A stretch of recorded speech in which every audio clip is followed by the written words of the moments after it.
Total marks आपका 600 का होगा, लेकिन मेन आपका एग्जाम 500 का ही होगा। 100 नंबर का आपका एडिशनल होगा, जो अगर किसी सब्जेक्ट में आप फेल करने वाले रहेंगे तो उसमें आपका 100 नंबर में से जितना आप एडिशनल में लाएंगे उस नंबर आपका मेन सब्जेक्ट में जुड़ जाएगा, जितना लाएंगे आप। तो देखने वाले हम लोग बोर्ड एग्जाम क्लास 12 सिलेबस, जितना आपका 100% रहेगा, मतलब जितना जारी किया गया उतना पूरा पूछा जाएगा। एग्जाम टाइप आपका रिटर्न रहेगा और क्वेश्चन टाइप आपका रहेगा एमसीक्यू, वेरी शॉर्ट 4 फॉर्मेट रहेगा भाई। मैं इतना कॉन्फिडेंस इसलिए बोलता हूँ क्योंकि मेरा साइंस में 92% आया था डिस्ट्रिक्ट ऑफ। स्वागत है आप सभी का हमारे एक न्यू वीडियो में। आज हम क्लास 12 का सिलेबस के बारे में चर्चा करने वाले हैं। पिछले क्लास में हमने क्लास 11 का चर्चा किया था और उससे भी पहले 10th और 9th का कर लिया हम लोग। क्लास 12 का सिलेबस का हम चर्चा करने वाले। ये 2025-26 का पैटर्न है, लेकिन 2027 में भी सेम रहेगा। और मैंने क्लास 12 में 92% लाया था और डिस्ट्रिक्ट में टॉप किया था। तो मैं आप लोग को भी बताऊंगा ऐसा ट्रिक मैंने कैसे 92% लाया और कैसे डिस्ट्रिक्ट टॉप किया। तो चलिए वीडियो को स्टार्ट करते हैं किसी देरी के। जे कक्षा 12वीं संशोधित सिलेबस 2025-26 का है, लेकिन आपको 2027 समझना है। जे कक्षा 12वीं इंटरमीडिएट विज्ञान कला, मेरा विज्ञान था, कला और वाणिज्य विषय की संशोधित सिलेबस JCERT पर द्वारा जारी कर दिया गया है। संशोधित सिलेबस के आधार पर 2025-26 में झारखंड के सभी सरकारी और निजी स्कूलों पर शिक्षा दिया जाना है। जेक द्वारा कक्षा 12वीं इंटरमीडिएट के सभी विषयों की बोर्ड परीक्षा JCERT द्वारा तैयार नवीनतम संशोधित सिलेबस के आधार पर आयोजित की जाएगी। जेक कक्षा 12वीं इंटरमीडिएट विज्ञान कला और वाणिज्य की सभी विषयों की संशोधित सिलेबस छात्रों के लिए महत्वपूर्ण है। मतलब आपको पूरा सिलेबस जितना जारी करता है JCERT उसी के आधार पर पढ़ना है, जो कि मेरे चैनल के द्वारा आपको पूरा प्रोवाइड किया जाएगा। एग्ज़ाम के समय अभी भी आपको कभी कभी मिलेगा देखने को, लेकिन एग्ज़ाम के समय आपको पूरा तैयारी करवाया जाएगा। मेरे जैसा ही आप डिस्ट्रिक्ट या आप स्टेट टॉप भी कर सकते हैं, अच्छा से पढ़े तो। हम बताएंगे मेरा कहाँ कमी रह गया, आप लोग को सब बताया जाएगा इस चैनल में। आगे बढ़ते हैं। अतः JCERT द्वारा कक्षा 12वीं इंटरमीडिएट विज्ञान कला और वाणिज्य की सभी शिक्षा से संबंधित सभी शिक्षक छात्रों को आग्रह है कि वे कक्षा 12वीं की सभी विषयों की पढ़ाई नवीनतम सिलेबस के आधार पर ही करें। मतलब लेटेस्ट जो सिलेबस जारी होगा 2027 में, अभी हुआ नहीं होगा, तो उसी के आधार पर आपको तैयारी करना है। जो सो नहीं पढ़ना है। किसी चैनल में जो सो पढ़ाया जाता है फालतू, मतलब वेस्ट चीज़ पढ़ाया जाता है व्यूज के लिए, लेकिन आपको वो सब में नहीं पढ़ना है। आप मेरे चैनल से जुड़े रहें, आपको सही गाइडेंस मिल जाएगा। जब आएगा तो आप लोग को बता दिया जाएगा। छात्र छात्राएँ 12वीं कक्षा की सभी विषयों की संशोधित सिलेबस को डाउनलोड करने के लिए नीचे दिए गए लिंक से डाउनलोड कर सकते हैं। मैं नीचे आप लोग के लिए बताया हूँ कैसे आप लोग को कौन सा क्या पढ़ना है, किस सब्जेक्ट में आपको क्या पढ़ना है, कितने चैप्टर पढ़ना है, सब चीज़ बताया हूँ। आगे बढ़ते हैं। जेक 12वीं कक्षा की बोर्ड परीक्षा 2026 संबंधित मुख्य जानकारी देखने वाले। 12वीं की कक्षा की बोर्ड परीक्षा संशोधित नवीनतम सिलेबस के आधार पर आयोजित होगी। मतलब लेटेस्ट जो सिलेबस जारी होगा 2027 में, उसी के हिसाब से आपका एग्ज़ाम होगा। फिर अगला है आपका बोर्ड परीक्षा एक टर्म में होगा। मतलब एक टर्म में, ओनली 1 टर्म में होगा आपका एग्ज़ाम। क्लास 12 का एग्ज़ाम एक टर्म में होगा, क्लास 10 का भी एग्ज़ाम एक टर्म में होगा, लेकिन 9th और 11th का एग्ज़ाम एक टर्म में होगा, बट MCQ रहेगा। जेक द्वारा परीक्षा फरवरी-मार्च 2026 में आयोजित किया जाएगा। इस बार 2026 में फरवरी में स्टार्ट हुआ था, आप लोग का भी फरवरी में स्टार्ट होगा। 2027 में फरवरी में होगा स्टार्ट। परीक्षा MCQ होगा। मतलब MCQ भी होगा, वेरी शॉर्ट होगा और लॉन्ग होगा। 3-4 प्रकार का होगा। MCQ होगा, वेरी शॉर्ट होगा और लॉन्ग होगा। लॉन्ग आपका 5 नंबर का पूछा जाता है, शॉर्ट 3 नंबर, 2 नंबर और ये 1 नंबर का पूछा जाता है। जेक द्वारा पूरे सिलेबस 100% से प्लस पूछे जाएंगे। मतलब जितना लेटेस्ट सिलेबस आएगा, जितना बताया जाएगा, आपको पूरा पढ़ना है, किसी भी पार्ट को छोड़ना नहीं है। जहाँ छोड़ने का होगा वहाँ बता दिया जाएगा, वो छोड़ दीजिएगा। संशोधित सिलेबस के आधार पर सभी छात्र छात्राओं को बोर्ड की परीक्षा तैयारी करना है। मतलब लेटेस्ट जो सिलेबस आएगा उसी पे करना है। संशोधित सिलेबस जो आपका आया है उसी पर तैयारी करना है। 2027 का भी आएगा, अभी आया नहीं है। अब हम देखने वाले हैं क्लास 12 का एग्जाम पैटर्न। ये है 2026 का, लेकिन 2027 में भी सेम रहेगा। तो सबसे पहले हम देखते हैं एनुअल एग्जाम 2026 या 2027 रहेगा। टोटल मार्क्स आपका 600 का होगा, लेकिन मेन आपका एग्जाम 500 का ही होगा। 100 नंबर का आपका एडिशनल होगा, जो अगर किसी सब्जेक्ट में आप फेल करने वाले रहेंगे तो उसमें आपका 100 नंबर में से जितना आप एडिशनल लाएंगे उस नंबर आपका मेन सब्जेक्ट में जुड़ जाएगा, जितना लाएंगे आप। तो देखने वाले हम लोग बोर्ड एग्जाम क्लास 12 सिलेबस, जितना आपका 100% रहेगा, मतलब जितना जारी किया गया उतना पूरा पूछा जाएगा। एग्जाम टाइप आपका रिटर्न रहेगा और क्वेश्चन टाइप आपका रहेगा MCQ, very short, short, long, 4 format रहेगा। एमसीक्यू रहेगा, वेरी शॉर्ट रहेगा और लॉन्ग रहेगा। 4 फॉर्मेट में रहेगा आपका एग्जाम।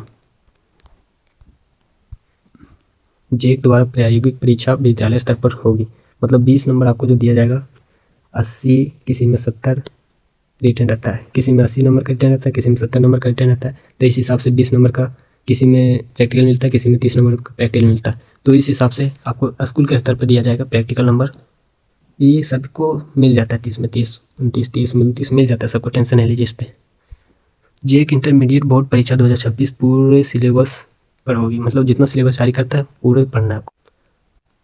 अब हम देखने वाले हैं क्लास ट्वेल्थ के साइंस का फिजिक्स का सिलेबस। तो पहला चैप्टर देखते हैं हम लोग।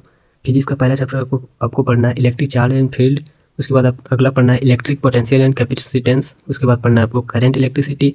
फिर पढ़ना है मैग्नेटिक इफेक्ट ऑफ करंट। उसके बाद पढ़ना है मैग्नेटिज्म एंड मैटर। उसके बाद आपको पढ़ना है इलेक्ट्रोमैग्नेटिक इंडक्शन। उसके बाद पढ़ना है अल्टरनेटिंग करेंट्स।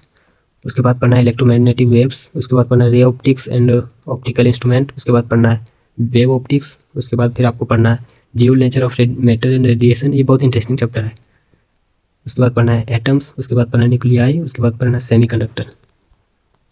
उसके बाद बचे हुए टाइम में आपको रिवीजन और टेस्ट करना है। इस पर बहुत फोकस कीजिएगा, नंबर लाना है तो इस पर फोकस कीजिएगा। यहाँ क्या पढ़ेंगे इधर डजेंट मैटर, लेकिन यहाँ जितना फोकस कीजिएगा वही नंबर देके जाएगा आपको।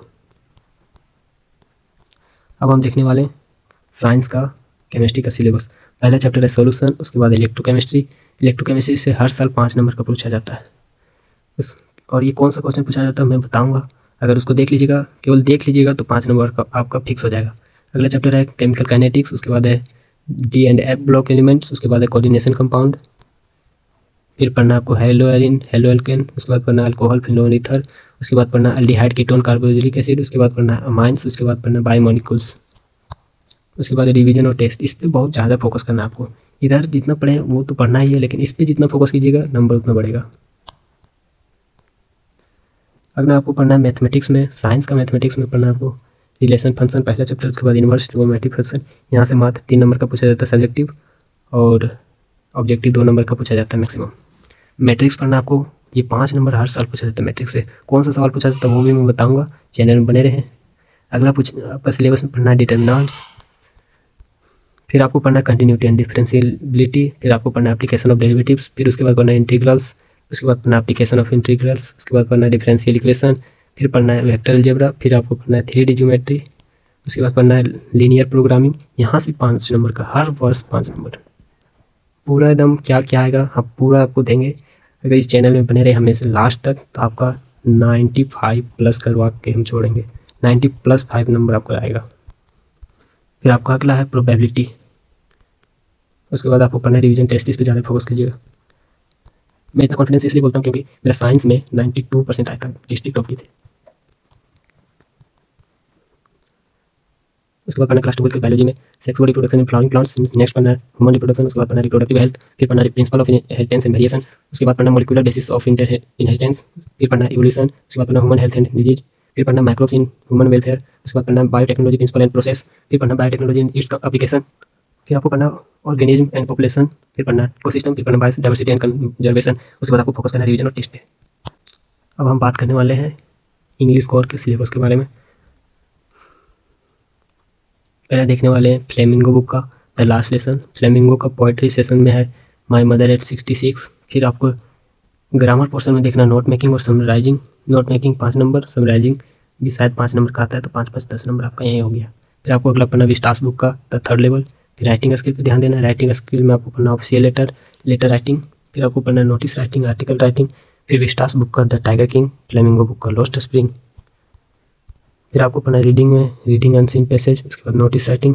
फ्लेमिंगो में पढ़ना डीप वाटर। फिर फ्लेमिंगो में पढ़ना आपको पोएम कीपिंग क्वाइट। फिर पढ़ना विस्टास में journey to the end of the earth. फिर आपको आर्टिकल राइटिंग पढ़ना। फिर से आपको आर्टिकल राइटिंग पढ़ना। राइटिंग स्किल पढ़ना है वो भी एडवर्टाइजमेंट पे। फिर आपको रीडिंग स्किल पढ़ना है, रीडिंग अनसीन पैसेज। फ्लेमिंगो में पढ़ना द रेड ट्रैप। फिर आपको फ्लेमिंगो में पढ़ना इंडिगो, बहुत इंटरेस्टिंग चैप्टर है। फिर विस्टास में पढ़ना द एनिमी। राइटिंग स्किल में आपको पढ़ना है formal and informal, invitation and replies. Flamingo में पोएम में पढ़ना आपको अ थिंग ऑफ ब्यूटी। फिर राइटिंग स्किल में आपको पढ़ना पोस्टर राइटिंग। फ्लेमिंगो में पढ़ना आपको रोड साइड स्टैंड, एक पोएम है। स्टार्स में आपको पढ़ना है one the face of it. फिर फ्लेमिंगो में पढ़ना है पोएट्स एंड पैनकेक। फिर आपको पढ़ना है अगला फ्लेमिंगो में द इंटरव्यू। फिर पढ़ना है राइटिंग स्किल में स्पीच। फिर राइटिंग स्किल में पढ़ना है फैक्चुअल डिस्क्रिप्शन। फ्लेमिंगो में पढ़ना है अंट जेनिफर्स टाइगर, एक पोएम है। और ये चैप्टर से कभी आज तक सवाल नहीं पूछा गया, कभी नहीं पूछा गया, कभी सवाल नहीं पूछा गया। एमसीक्यू एक दो पूछ देता कभी कभी, लेकिन सब्जेक्टिव में कभी नहीं पूछता है। इसलिए ये सब पोर्शन देखिए छोड़ने का रखता है, छोड़ दीजिएगा कोई मतलब नहीं। और वैसे भी बहुत लंबा चैप्टर पढ़ना पड़ता है इसका, और नंबर क्या देता है, 1-2 नंबर। क्यों इसमें टाइम वेस्ट करें, इसमें ऐसे ही हो जाता है। फ्लेमिंगो में पढ़ना आपको गोइंग प्लेसेस, उसके बाद पढ़ना विस्टास में मेमोरीज ऑफ चाइल्डहुड, उसके बाद पढ़ना है आपको डिवीजन और टेस्ट। कंप्यूटर का सिलेबस देखिए, कंप्यूटर का सिलेबस कभी भी जी जारी नहीं किया आज तक, तो ये आपको कोचिंग वाले आराम से बता देंगे। और मैं अपने चैनल के थ्रू भी बताऊंगा, कभी शॉर्ट्स में डाल दूंगा, देख लीजिएगा, मैं बता दूंगा। और अपने चैनल में बने रहें, लास्ट तक बने रहें, आपको अच्छा नंबर दे के जाएगा ये चैनल, आपको टॉप करवा के छोड़ेगा। अब देखने वाला है हिंदी कोर का सिलेबस। पाठ का नाम, पाठ के उपखंड। पहला है आरो भाग 2 गद्य खंड, महादेवी वर्मा भक्ति, हरिवंश राय बच्चन। हिंदी हम लोग नहीं पढ़े थे, हिंदी आप लोग देख लीजिए अच्छा से, हम स्क्रीन में लगा दे रहे हैं। ऐसे भी साइंस वाला स्टूडेंट हिंदी नहीं लेता है, आप लोग देख लीजिएगा, नोट कर लीजिएगा। साइंस की जगह इंग्लिश से अच्छा रहता है, देख लीजिए आप लोग, नोट कर लीजिएगा, देख लीजिए। चलिए ये था हिंदी का। अब अगला बढ़ते हैं आर्ट्स के लिए। आर्ट्स में हम लोग देखने वाले हैं, आर्ट्स का देखने वाले हैं पॉलिटिकल साइंस। पॉलिटिकल साइंस का सिलेबस पहला है द एंड ऑफ बाइपोलैरिटी। अगला है शक्ति संगठनों के 2 नए केंद्र। फिर अगला है समकालीन दक्षिण एरिया। उसके बाद 4th चैप्टर आपको पढ़ना है संयुक्त राष्ट्र और उसके संगठन। फिर 5वां पढ़ना है समसामयिक विश्व में सुरक्षा। उसके बाद अगला पढ़ना आपको पर्यावरण और प्राकृतिक संसाधन। फिर अगला आपको पढ़ना है वैश्वीकरण।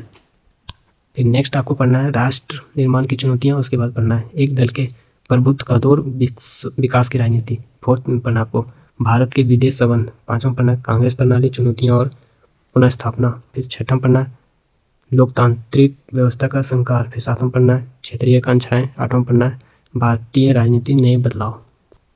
उसके बाद रिवीजन टेस्ट, इस पर ज़्यादा फोकस कीजिएगा। अब हम देखने वाले आर्ट्स के हिस्ट्री का सिलेबस। पहला आपको पढ़ना है ईंटें, मनके और अस्थियाँ। फिर आपको अगला पढ़ना है राजा, किसान और नगर। फिर नेक्स्ट आपको पढ़ना है बंधुत्व, जाति और वर्ग। अगला पढ़ना है आपको विचारक, विश्वास और इमारतें। फिर अगला आपको पढ़ना है themes in Indian history part 2। फिर नेक्स्ट आपको पढ़ना है through the eyes of travellers, precipitation of society, perceptions of society. फिर नेक्स्ट आपको पढ़ना है भक्ति सूफी ट्रेडिशन, चेंज इन। फिर नेक्स्ट आपको पढ़ना Bhakti Sufi tradition, change in religious belief and devotional text. Next आपको पढ़ना 7वां chapter an imperial capital, Vijayanagar. फिर अगला आपको पढ़ना है किसान, जमींदार और राज्य, उसकी डिटेल पढ़ना है। फिर अगला आपको पढ़ना है उपनिवेशवाद और देहांत। फिर अगला आपको पढ़ना विद्रोही और राज। फिर अगला आपको पढ़ना है महात्मा गांधी और राष्ट्रीय आंदोलन। फिर अगला आपको पढ़ना है संविधान का निर्माण। उसके बाद रिवीजन और टेस्ट।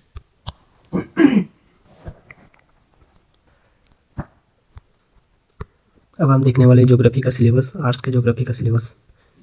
इसमें 2 बुक है, पहला फंडामेंटल ऑफ ह्यूमन ज्योग्राफी, मानव भूगोल के मुख्य सिद्धांत। और बुक 2 में है India, people and economy, Bharat, लोग और अर्थव्यवस्था। फिर आपको पढ़ना है प्रैक्टिकल में भूगोल में प्रायोगिक कार्य। पहला बुक का देख लेते हैं। पहला में पढ़ना आपको मानव भूगोल, प्राकृतिक एवं विषय क्षेत्र। फिर अगला चैप्टर आपको पढ़ना है विश्व जनसंख्या वितरण, घनत्व और ग्रोथ। फिर अगला आपको पढ़ना है मानव विकास। फिर नेक्स्ट आपको पढ़ना है प्राथमिक क्रियाएं।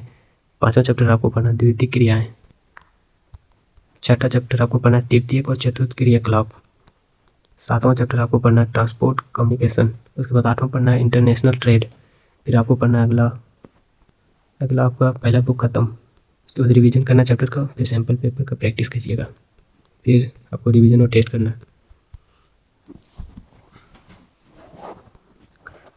फिर अगला आपको पढ़ना है सेकेंड बुक का जनसंख्या वितरण, घनत्व और वृद्धि और संगठन। फिर अगला आपको पढ़ना मानव बस्तियाँ। फिर तीसरा चैप्टर आपको पढ़ना भू संसाधन तथा कृषि। फिर अगला आपको पढ़ना जल संसाधन। उसके बाद खनिज तथा ऊर्जा संसाधन। फिर अगला आपको पढ़ना भारत के संदर्भ में नियोजन और सतत पोषणीय विकास। उसके बाद सातवां पढ़ना आपको परिवहन तथा संचार। उसके बाद अगला पढ़ना इंटरनेशनल ट्रेड। उसके बाद पढ़ना भौगोलिक परिप्रेक्ष्य में चयनित कुछ मुद्दे एवं समस्याएं। फिर आपको मैप में आपको पढ़ना है स्रोत और संकलन का डेटा। उसके बाद आंकड़ों का प्रक्रमण आपको करना है, डेटा प्रोसेसिंग करना है। फिर अगला आपको करना है आंकड़ों का आलेखी निरूपण तैयार करना है वो सब। उसके बाद अगला आपको करना है स्थानिक सूचना प्रौद्योगिकी। अब हम देखने वाले हैं क्लास 12 के आर्ट्स के अर्थशास्त्र का सिलेबस। इसमें आपको 2 पढ़ना है, व्यष्टि अर्थशास्त्र का परिचय, समष्टि अर्थशास्त्र का परिचय। पहला पढ़ना है आपको परिचय, दोनों परिचय पढ़ना है। फिर दूसरा पढ़ना है उपभोक्ता के व्यवहार का सिद्धांत। फिर तीसरा में आपको पढ़ना है उत्पादन और लागत। फिर आपको अगला पढ़ना है पूर्ण प्रतिस्पर्धा की स्थिति में फर्म का सिद्धांत। उसके बाद अगला आपको पढ़ना है बाजार संतुलन। फिर ये चैप्टर खत्म। फिर अगला आपको सेकंड बुक में पढ़ना है परिचय। उसके बाद पढ़ना है राष्ट्रीय आय का लेखांकन। फिर आपको अगला पढ़ना मुद्रा और बैंकिंग। उसके बाद आय एवं रोजगार का निर्धारण। फिर आपको अगला पढ़ना सरकारी बजट एवं अर्थव्यवस्था। उसके बाद पढ़ना अगला आपको खुली अर्थव्यवस्था, समष्टि अर्थशास्त्र। फिर आपको रिवीजन और टेस्ट करना, इस पर बहुत फोकस कीजिएगा, नंबर दिलाएगा यही। और अगला आप लोग देख लीजिए, अगला देखिए इंग्लिश कोर्स। इंग्लिश कोर्स सबका सेम है, पहले मैंने बता दिया साइंस में, वहाँ से आके देख लीजिए यहाँ से भी स्क्रीन में लगा दे रहा हूँ, देख लीजिए। ये हो गया आपका इंग्लिश का। और अगला देखिए ये हिंदी का है, इसका हिंदी ये सब्जेक्ट होगा, वो देख लीजिए, ये सब हिंदी का है। आपको रिवीजन और टेस्ट में बहुत ध्यान देना है। फिर अगला आपको एक और दूसरा हिंदी है, वो देख लीजिए। जिसका ये वाला हिंदी होगा वो ये पढ़िएगा, जिसका पिछला वाला होगा वो पढ़िएगा। देख लीजिए, स्क्रीन में लगा दे रहे हैं, देख लीजिए गाइस, देख लीजिए। और आपको ये रिवीजन में और टेस्ट में बहुत फोकस करना है। और आप अगर चैनल में नया है तो चैनल को सब्सक्राइब कर दीजिए और कमेंट में ज़रूर बताएं कि वीडियो कैसे लगा। मिलते हैं नेक्स्ट वीडियो में। और पिछला वीडियो भी देख लीजिएगा, अपने छोटे भाई बहनों को भी दिखाइएगा। और मिलते हैं नेक्स्ट वीडियो में, तब तक के लिए बाय। और हमारे नया वीडियो आने वाला है बहुत जल्द, उस पर इसलिए चैनल को सब्सक्राइब कर दीजिए। और मेरे जैसा 92% आप लोग भी ला सकते हैं, इससे प्लस भी ला सकते हैं अगर इस चैनल में बने रहें लास्ट तक। तो मिलते हैं नेक्स्ट वीडियो में, तब तक के लिए बाय, थैंक यू।